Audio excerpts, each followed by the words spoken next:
রাশেদ আইসিটির পক্ষ থেকে রাশেদ আছি আপনাদের সাথে। আজকে আমি আপনাদের দেখাবো কিভাবে একটি ওয়াইফাই রাউটারের সাথে আরেকটি ওয়াইফাই রাউটার রিপিটার অথবা অ্যাম্পলিফায়ার হিসেবে সেট করা যায়। তো চলুন শুরু করা যাক।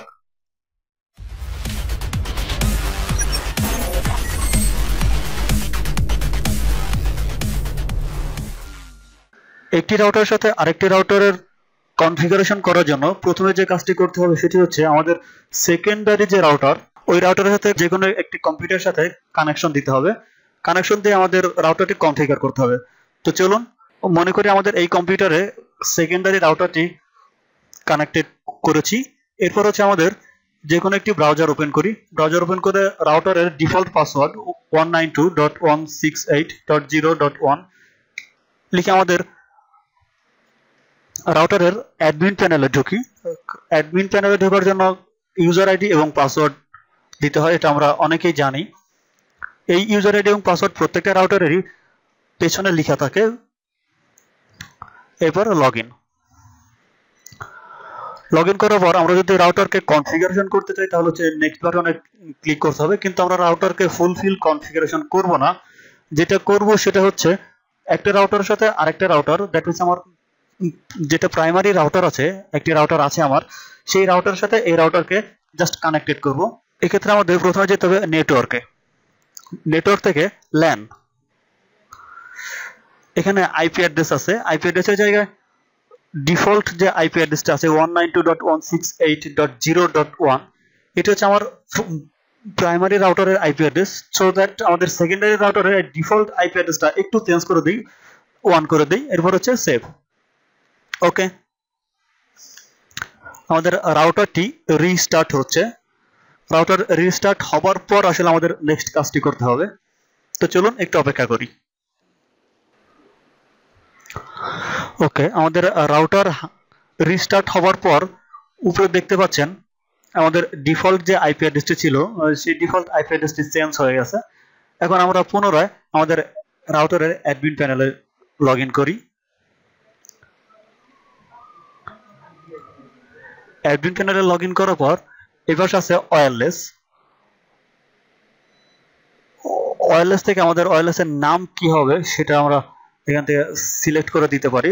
এখানে আমাদের ওয়্যারলেসের কি নাম হবে সেটা আমরা এখান থেকে দিতে পারি। সাপোজ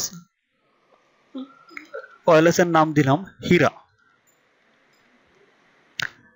এরপর এনেবল WDS, এটাকে আমাদের এনেবল করে দিতে হবে। এর আগে আমাদের চ্যানেল 11 দিয়ে দিতে হবে, কারণ হচ্ছে এই চ্যানেল একটি মেইন বিষয়। আমাদের প্রাইমারি রাউটারের চ্যানেল এবং সেকেন্ডারি রাউটারের চ্যানেল সেম হতে হবে। এরপর আমরা এনেবল WDS।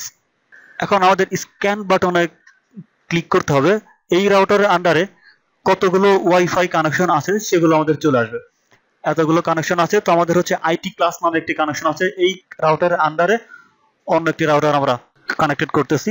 এখান থেকে কানেক্ট দেওয়ার পর ওটার আমার প্রাইমারি রাউটারের ম্যাক অ্যাড্রেস কত সেটা অটোমেটিক্যালি চলে যাবে এবং সবার নিচে পাসওয়ার্ড আসবে। পাসওয়ার্ডটা আমার প্রাইমারি রাউটারে যে পাসওয়ার্ডটা আছে সেই পাসওয়ার্ডটা এখানে আমাদের দিতে হবে।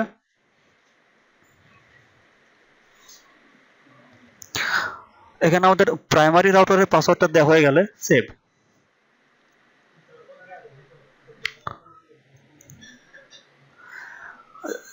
সাধারণত সেভ বাটনে ক্লিক করলেই আমাদের রাউটারটি সেকেন্ডারি রাউটারটি কনফিগারেশন হয়ে যাবে।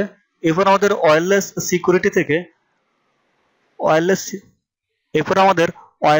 সিকিউরিটি থেকে আমাদের ওয়াইফাই এর পাসওয়ার্ডটি চেঞ্জ করে দিতে পারি। এরপর সেভ বাটনে ক্লিক করলেই আমাদের রাউটারটি একটি রাউটারের সাথে আরেকটি রাউটারের কনফিগারেশন হয়ে যাবে। আমরা যদি রাউটারটি রিস্টার্ট দেই বা রিবুট দেই তাহলে আমাদের হাতে থাকা মোবাইল অথবা ল্যাপটপের দিকে একটু খেয়াল করলেই দেখতে পাবো আমাদের দুইটি ওয়াইফাই নাম চলে এসেছে। আমাদের প্রাইমারি ওয়াইফাই নাম এবং সেকেন্ডারি এখন যে কনফিগারেশন করলাম এই ওয়াইফাই এর নামটাও চলে এসেছে। আমরা এখান থেকে যে কোনো একটি কানেক্টেড করে নিতে পারবো। সাধারণত দুইটি রাউটার কনফিগারেশন করার কারণ একটাই, একটি ফ্ল্যাটে 3টি বা 4টি রুম থাকে, তো ফ্ল্যাটের এক কর্নারে যদি একটি রাউটার বসানো থাকে আরেক কর্নারের রুমে ভালোভাবে নেট সিগন্যাল পাবে না বা পায় না, সেই হিসাবে সেকেন্ডারি রাউটারকে রিপিটার হিসেবে ব্যবহার করে আগের রাউটারের সিগন্যালটিকে রিজেনারেট করার জন্য সেকেন্ডারি রাউটার ব্যবহার করা হয়। রিস্টার্ট 100% বা রিবুট 100% হয়ে গেলেই আমাদের রাউটার ফুলফিল কনফিগারেশন হয়ে যাবে। ধন্যবাদ সবাইকে। ভিডিওটি ভালো লেগে থাকলে লাইক দিতে ভুল করবেন না। কোনো মতামত থাকলে কমেন্টে জানাতে পারেন। বন্ধুদের দেখাতে চাইলে ভিডিওটি শেয়ার করুন এবং পরবর্তীতে সকল ভিডিও পেতে আমাদের চ্যানেলটি সাবস্ক্রাইব করুন। আমাদের চ্যানেলের লিংক হচ্ছে www.youtube.com/rasheedict।